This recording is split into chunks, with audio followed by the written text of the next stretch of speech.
Estoy con Claudia Forster, la académica del Instituto de Ciencias Agroalimentarias, Animales y Ambientales de la Universidad de O'Higgins y del Centro Avanzado de Enfermedades Crónicas ACDIS, como siempre cada mañana del viernes conversando con los profesionales. Lo dije bien, Claudia, el apellido, ¿no? Sí, muy bien, muy buenos días. Gracias por la invitación. Qué bueno, muchas gracias. ¿Estás dónde? ¿En Santiago? ¿En la región de O'Higgins? ¿Dónde estás ahora?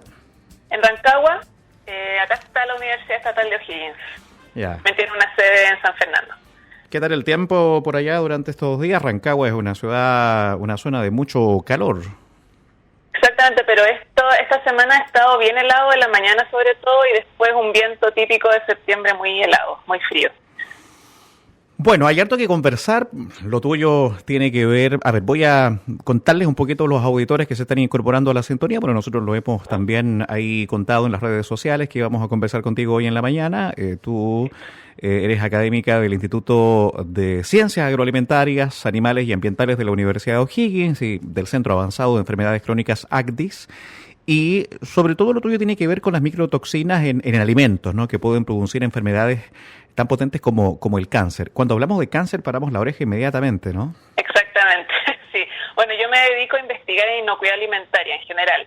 Es decir, trabajo con altos peligros alimentarios que producen desde una gastroenteritis, que todos la conocemos por consumir, por ejemplo, bacterias o virus en los alimentos, y también trabajo en micotoxinas. Estas toxinas son toxinas producidas por hongos en los alimentos. Y como tú dices, muchas de estas micotoxinas producen efectos crónicos y hay una micotoxina en particular que es la aflatoxina que es un agente comprobado de cáncer de hígado en particular. Sí, esto es un tema cultural. Yo la verdad es que, y así como muchos auditores, y seguramente hasta a ti te ocurre, bueno, seguramente a ti ya no tanto porque estás muy metida con este tema, pero uno no anda tomando conciencia en el día de qué voy a comer, si es que voy a comer tiene algún tipo de bicharraco, algún tipo de bacteria. Uno se alimenta, uno anda con ansiedad y se come cualquier cosilla por ahí, bueno, la fruta, la verdura, que de repente no la lava, etcétera. Por lo tanto, hay un tema de tomar conciencia, de una autoevaluación constante de limpiar la fruta, la verdura, de saber qué es lo que estamos ingiriendo, qué es lo que estamos comiendo, pero parece que no estamos acostumbrados a eso. Llegamos y lo hacemos nomás en forma inconsciente, ¿no? Exactamente. Eso tiene harto que ver con un término que estamos tratando de poner, que es el de cultura e inocuidad. Lo que necesitamos es cambiar nuestro switch mental y conocer lo que estamos comiendo, como bien dices. Muchas veces las etiquetas tampoco tienen toda la información, o muchas veces los productos como la fruta y la verdura no tienen etiquetas. Pero sí uno tiene que saber qué puedo comer, qué no comer. Por ejemplo, te puedo dar muchos ejemplos para prevenir el consumo de hongos y micotoxinas. Y tener los resguardos básicos en cuanto a higiene en el hogar para prevenir enfermedades transmitidas por los alimentos. Tú sabes que acá en el sur, bueno, las radios en comunas como Los Lagos y comunas que están cerquita acá a nuestra ciudad, llegan mucho al área rural, mucho al campo, en fin. Entonces, la gente de campo, yo cada vez que converso con la gente en algunos lugares comunes o en sitios comunes, me dice, yo vivo en el campo, así que vivo sanito, no tengo problemas. ¿Están así? ¿La gente de campo come sano, pero también se puede enfermar? ¿Puede haber alguna bacteria? Me imagino que sí, ¿no? Exactamente, sí. O sea, aquí tenemos dos problemas.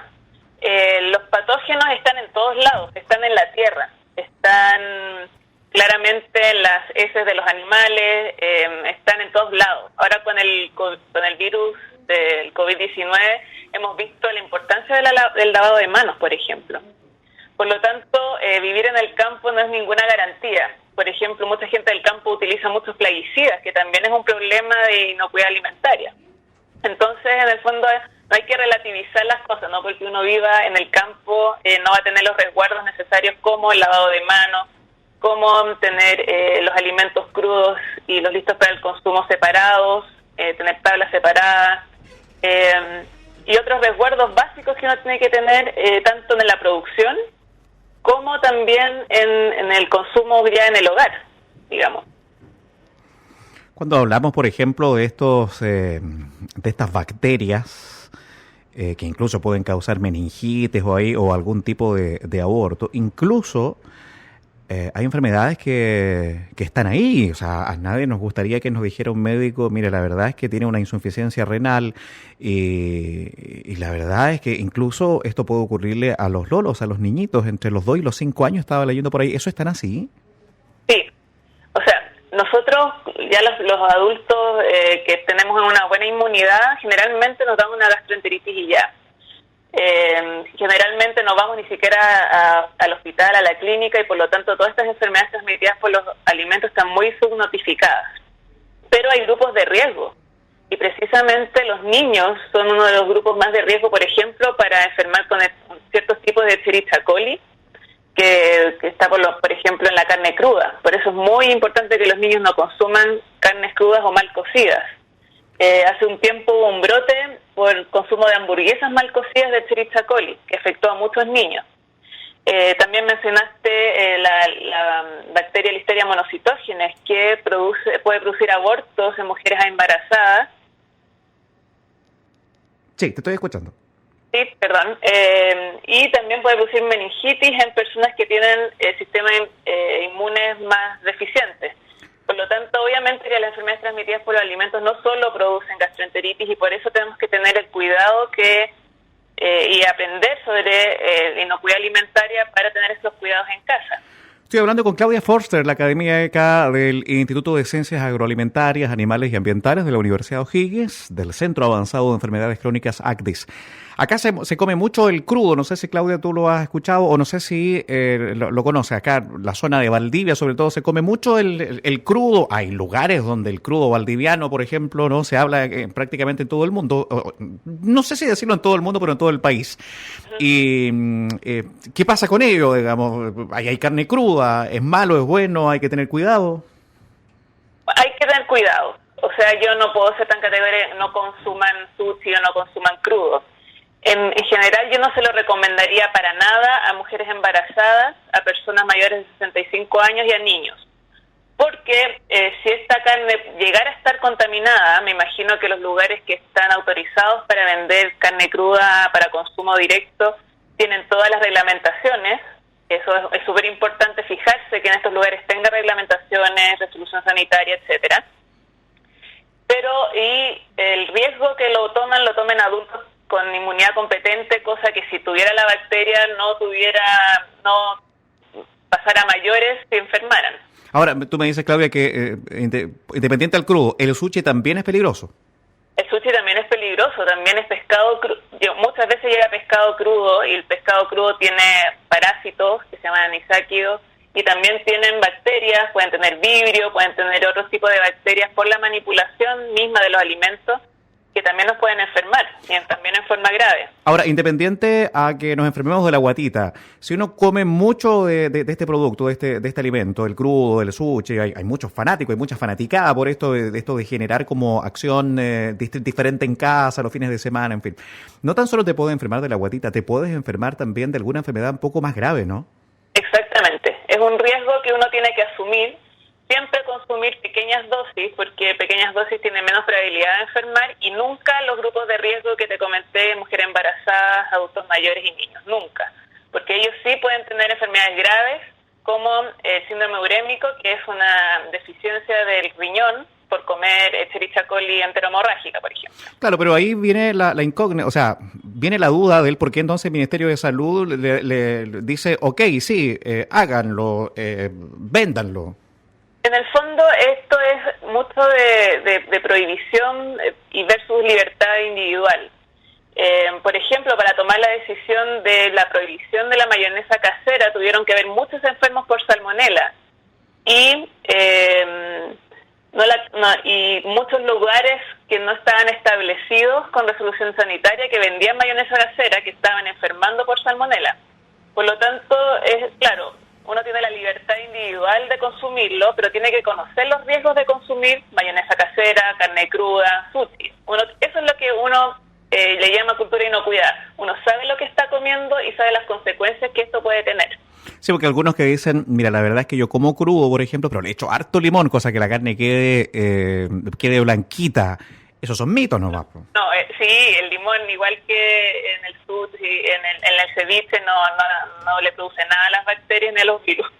y ni a los parásitos, absolutamente nada. Ya, eso es lo bueno de estas conversaciones, que uno va ahí despejando algún tipo de mito y que es mejor que conversarlo con profesionales. Lo otro, Claudia, hay hay otras sustancias, por ejemplo, los residuos de plaguicidas, que tú delante lo mencionabas, que se han ido asociando a cáncer, lamentablemente, y cambios hormonales también, ¿no? Exactamente. Algunos pueden causar disrupción hormonal, por ejemplo, bajar o modificar las hormonas sexuales. Algunos han sido asociados a cáncer, por lo tanto, y lo grave de estas sustancias químicas, que son también las micotoxinas, que después puedo tocar este tema, y los plaguicidas, es que son pequeñas dosis a lo largo del tiempo. Es lo que se llama una exposición crónica. Entonces uno no sabe inmediatamente que se está intoxicando y que se están causando estos daños en el organismo. Entonces, ahí radica la importancia de las buenas prácticas agrícolas, que ahí van desde los productores agrícolas hacia las buenas prácticas de manufactura más adelante y también la manipulación que puede hacer el consumidor de los alimentos. Por lo tanto, toda la cadena alimentaria tiene importancia en prevenir enfermedades transmitidas por los alimentos. Sí, pero tiene que haber una cultura de inspeccionar todo esto también. ¿En Chile se inspecciona realmente como debiera hacer esto? Sí, existen sistemas de vigilancia de los alimentos, es decir, se toman muestras al azar, tanto por el Ministerio de Salud, por el SAT, muestras al azar de los alimentos y los analizan para plaguicidas, para micotoxinas, para bacterias. Ya, y en época de COVID se está realizando igual esto. Sí, por supuesto que se está realizando igual en forma, me imagino que más limitada, en regiones sobre todo, ya que la mayoría de los análisis se tienen que realizar en Santiago. Claro, porque uno va de buena fe a un restaurante, o de buena fe, hoy en día está la opción de los delivery también, que está muy de moda, ¿no? Con la buena fe de que, claro, que haya cierta limpieza en los productos, que esté en buen estado, que la persona que traslada también, ¿cierto?, haya una higienización ahí potente, pero está, digamos, ese temor de repente no ocurra. Por lo tanto, yo creo que también ahí el consejo, y más que consejo, va el llamado de alerta para quienes trabajan en cocinas de restaurantes, los mismos propietarios de los restaurantes, que haya una ocupación más que una preocupación al respecto, pues, ¿no? Exactamente, una ocupación, y también los mismos consumidores saber si ese restaurante tiene su resolución al día, si tiene todas las condiciones para el servicio, etcétera. Nosotros también tenemos una gran responsabilidad en inocuidad alimentaria, en no enfermar. Bueno, pero esto también va a depender, Claudia, del organismo, de cada persona. Hay personas tú sientes que hay personas que se enferman mucho más que otras, que tiene que ver con un tema de defensas también, o estas toxinas o estas microtoxinas, por ejemplo, llegan a cuerpos que están un poquito más débiles o a organismos más débiles que otros. ¿Qué ocurre con eso? En general, los peligros alimentarios van a afectar a personas que tengan inmunidad disminuida, que son los grupos de riesgo que ya te comenté. Por lo tanto, los niños siempre hay que tener cuidado, mujeres embarazadas, personas mayores.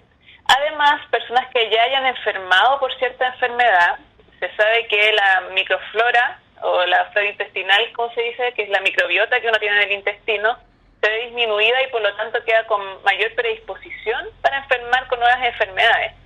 Por lo tanto, una persona que enfermó, por ejemplo, con una salmonela y que tuvo diarrea y tuvo gastroenteritis por una semana, queda más predispuesta para tener otra salmonela en el futuro o otra infección intestinal. Bueno, aprovechemos de conectar esto con el COVID-19. Obviamente que personas que se enferman, que están más débiles, también son más propensas a que se puedan contagiar del COVID, ¿no? Sí, en el fondo una inmunidad disminuida te predispone a cualquier tipo de enfermedad, no solo las enfermedades transmitidas por los alimentos, obviamente.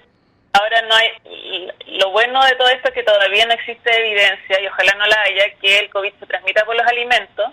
Así que la única relación que se podría hacer es que una persona que esté con una inmunidad disminuida también tenga mayor probabilidad de enfermar por COVID y por enfermedades transmitidas por los alimentos. ¿Con qué alimentos tenemos que tener pero mucho cuidado porque puede tener algún tipo de bacteria?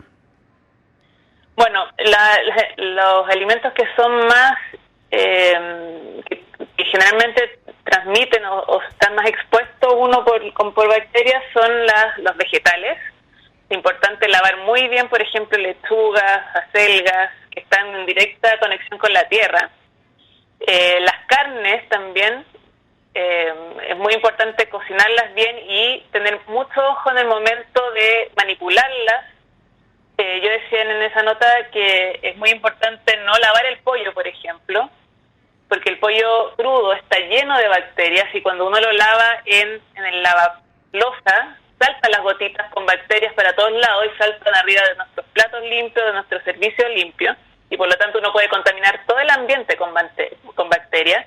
Importante tener tablas para carnes crudas y tablas distintas para vegetales, por ejemplo, no usar los mismos cuchillos, lavarse las manos después de manipular carnes, de manipular huevos. Mucha gente no considera los huevos como de alto riesgo, pero sí lo son. Tienen que estar siempre refrigerados y lavarse bien las manos después de tocar un huevo, de hacerse el huevo frito, tocar la cáscara, botarla, lavarse las manos y seguir cocinando. Y en el caso de los alimentos con hongos, lo que podría decir es que nunca hay que cortar el alimento con hongo y comerse la otra mitad, por ejemplo. Porque el hongo va a estar siempre en todo el alimento. Y uno puede cortar la parte visible y comerse el resto, y eso es un grave error, ya que además de estar comiéndole las raíces del hongo, que no se ven a simple vista, puedes estar consumiendo también estas micotoxinas que pueden estar alrededor de todo el producto.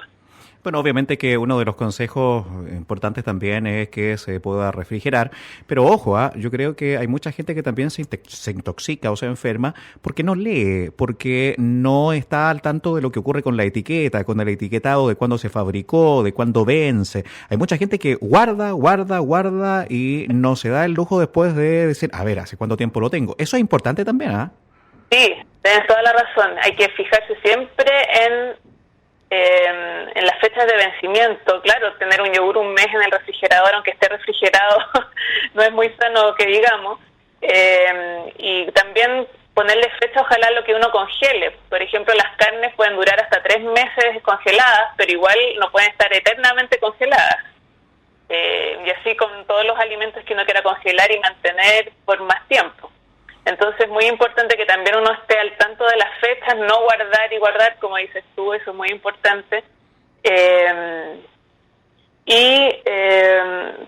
Mantenerlos en cadena de frío también es súper importante. Ahora que se viene el verano, mucha gente va al supermercado, echa las cosas al auto y después va a pasear, y las cosas no pueden quedar en auto con 40 grados Celsius. Ahí las bacterias y los virus les encanta esa temperatura y van a multiplicarse. Voy a ir a algo mucho más fuerte y potente, pero parece que cuando hablamos de muerte la gente como que para la oreja. ¿Hay hay algún porcentaje potente de muerte por esto en Chile? En Chile, mire, es que el problema que existe ahora es la subnotificación. Se dice que, por ejemplo, 1 de cada 10 personas enferman por enfermedades transmitidas por alimento al año. ¿Ya? Yo eso lo encuentro poco, yo creo que es mucho más. Y las muertes, claro, pueden ser un 2% de eso, ¿ya? Pero sí, la importancia radica en que la mayoría son niños. La gran mayoría de los niños son los que están afectados por estas enfermedades transmitidas por los alimentos, y también existe mucha subnotificación de personas que generalmente no van a los centros asistenciales por una intoxicación alimentaria. Entonces, en el fondo te puedo dar datos, pero esos van a estar disminuidos con la realidad, ¿ya? Y además todavía no se ha asociado el consumo de alimentos con las enfermedades crónicas. Por ejemplo, el cáncer. O sea, ¿cómo asocias lo que comiste o que comiste, por ejemplo, muchos alimentos con hongos y consumiste muchas micotoxinas durante tu vida con que en el futuro te dé cáncer de hígado, por ejemplo? Esas asociaciones todavía no se han hecho. Qué interesante sí es poder ir actualizando esto y poder seguir conversando. Afortunadamente están los medios de comunicación para ello, la radio, sobre todo en comunas pequeñas como la nuestra, donde llegamos a tantos hogares donde hay mucha gente que está a esta hora ahí justamente cocinando y que podemos entregarles, le podemos hacer un toque de espalda y le decimos, hey, atención, por favor, tengamos cuidado. Yo te quiero agradecer enormemente, ya nos pidió el tiempo, Claudia Förster, académica del Instituto de Ciencias Agroalimentarias, Animales y Ambientales de la Universidad de O'Higgins y del del Centro Avanzado de Enfermedades Crónicas ACDIS por esta conversación. Pucha, quería comer crudo hoy día, me empañaste el panorama, pues Claudia, ¿qué quiere que te diga? Poquito, como poquito. Y nunca a tus niños ni a tus papás. Te mando un abrazo, muchas gracias.